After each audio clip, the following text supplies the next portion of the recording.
Hello everyone, Jackie Ding here.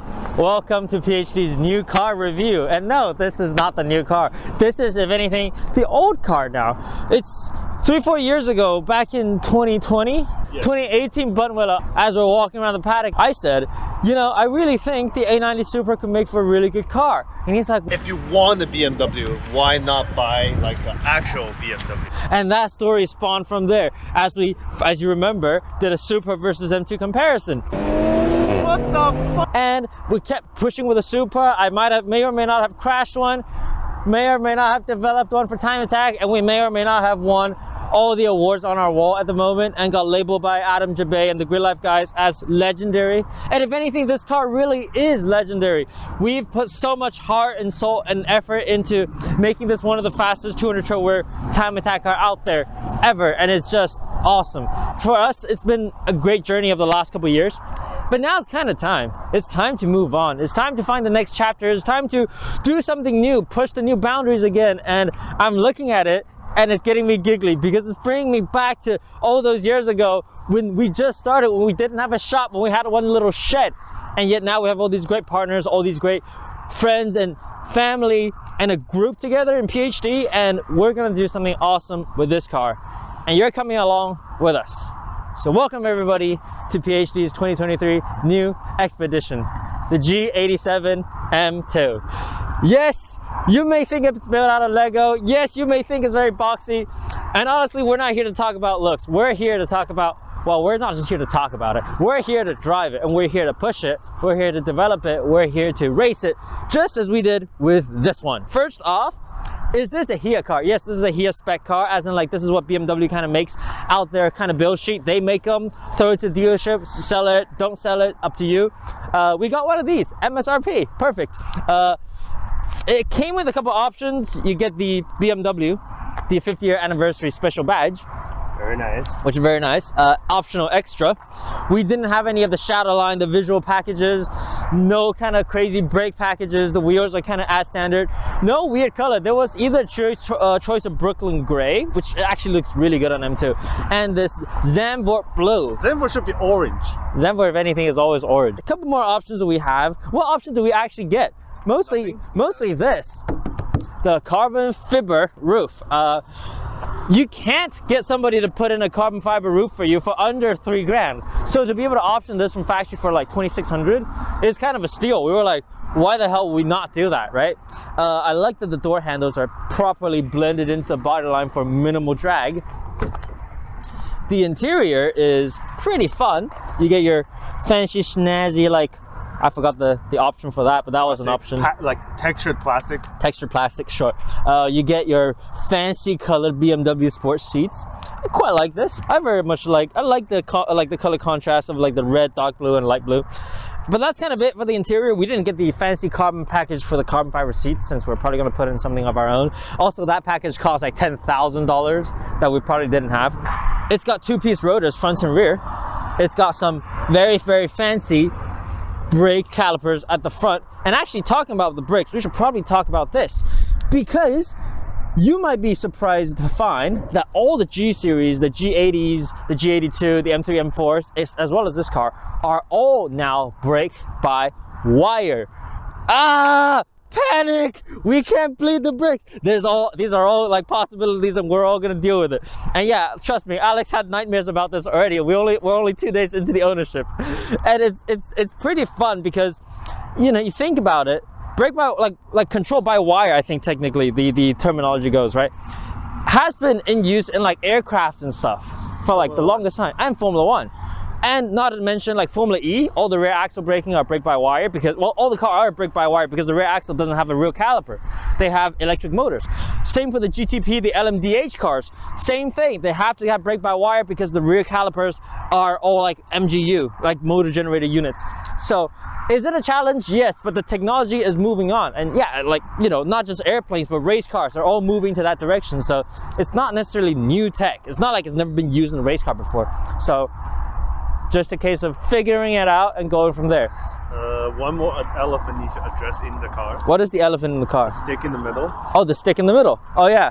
Let's talk about the stick and why we didn't opt for the manly stick. Why would we get an automatic? Well, because as you kind of found out in that car, the automatic is really damn good. It's a ZF 8HP. People complain that it's not the DCT. People complain that it's not the, you know, why didn't you get the manual stick? I love the stick shift as much as anybody else. And I think they have a place to belong. If you buy this car for enjoyment, please, by all means, get the stick. It's awesome. It's a lot of fun. Technically, I think it comes with a shorter final drive, I believe, to help make up for the gear ratio differences.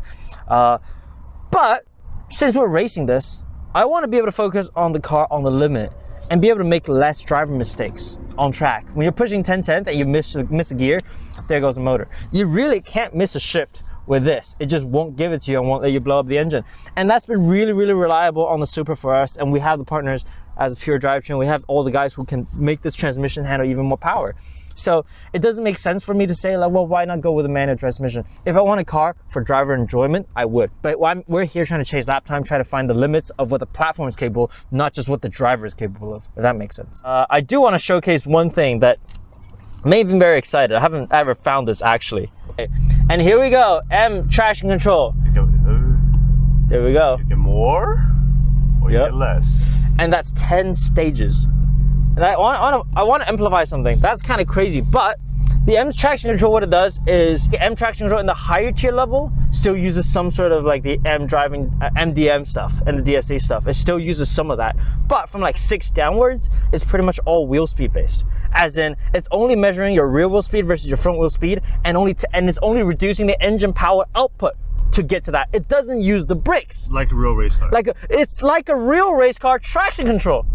Yes. Holy shit! Like, we could get this in a road car without like actually like just going out and putting all these like fancy Motec in there, and it just comes with it. That's awesome. I would probably leave it here and I would just be able to spin it. And we'll find out soon enough. Yeah, it's freaking cool. Now, we don't get the AMG dial where it's like one dial, like on the AMG GT Black or the Black Series, was it? No, it's a GTR. GTR that had it. GTR in black. But like, having this function gives us so much like control over what the car can do and what the car is able to do, and like driving it better on the limit more consistently without roasting the rear tires off. It's amazing. And while we're here, I want to talk about the engine a little bit, if we could. Yeah, sure. This is the venerable, very powerful, and very, very amazing, really, S58. It's a development of basically the B58 and the Supra, but just made, kind of turned up to the real M standards. Quite impressive in that it has a twin turbo setup now. I'm not sure if it's the same block, but it could be. It could actually be very close to the same block. Fairly similar designs and stuff, but amplified, if that pun makes sense. Twin turbo now versus the single twin scroll that was on that car. Let's small touches on the suspension and the kind of the overall vehicle architecture. This car is built on the same platform as the M3, M4, because they're all G series, and BMW's got kind of like a overall the same similar kind of like architecture going on, the vehicle base, if you like. So what that means is they've basically stuffed the M3, M4 subframes into this car, including all your similar suspension pieces, setups, damper rates, etc., etc., etc. It's basically an M3, M4 jammed into a 2 Series chassis. And that's what we're kind of interested in, because we wanted a shorter wheelbase in the M2, well, the M4, because they're kind of like getting to limousine length. And without it feeling like, I don't know, we want something that can be nimble, that can fundamentally be able to turn on a dime. And well, we're gonna get to the elephant in the room, which is the car itself, which is the fact that it weighs like 1,000,000 tons. But we're gonna see what we can get out of it, what we can trim, what we can work around, and what we can shave in terms of weight losses and such. So yes, Alex did drive this car up from Augusta, Georgia, all the way back up to the Illinois where we're at. And I still haven't driven it. I actually haven't driven it, and because we wanted to save it for the camera. And well, we can sit here talking about it all day, or we can just go drive it. So shall we? Let's go. And I'll wear off. Ooh. The BMW Sport Plus throttle, where like you give it 2% throttle and the car's like accelerating like crazy. Oh, Sport Plus is even worse. Yeah, this is Sport Plus. Oh yeah, that's bad. It's I'll say this: I don't like this throttle because it makes the car so touchy. Yep. But maybe we'll put this engine in sport. Exactly. Later. Yeah. And that might be the more suitable way to drive the car, right?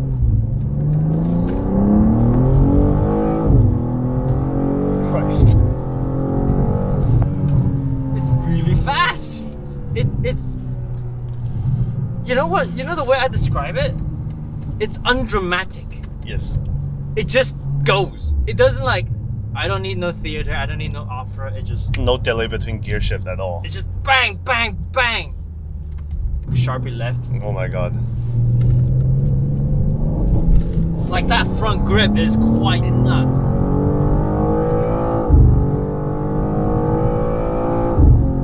On the brakes. You know what? I think there's a really good bass in here. It's not perfect. You know, there are Nothing some things, ever is. Nothing ever is, right? But like, this is really good out the gate. And I actually really like this. So, it's got me all excited. Like a and decent interested. steering feel compared to like Yeah. F generation. Yeah, but no, I'm actually really happy with this purchase. I think this is a great next chapter. This is a great piece of car that we'll be able to keep continuing and keep pushing for the boundaries, because a lot of our customers, right, a lot of the Supra customers that we have moved from the M2 to the Supra, last gen M2. Not to have to buy another one, maybe. Well, maybe they do, maybe they don't, right? We're not here to tell you whether or not you should buy a car. We'll find out. We're here to find out what this car is capable of, right? Capable of doing. So, cool. We're Track day officially- this weekend. Yeah, and we have a track day this weekend, and we're gonna push it to the limit. So you'll be there to see it. And what's the word? Yeah, we're officially BMW drivers now. Yes, it's a BMW. Great. Yes, it's a BMW now. Finally. All right. Thank you all so much for watching, and we'll see you all on track ASAP.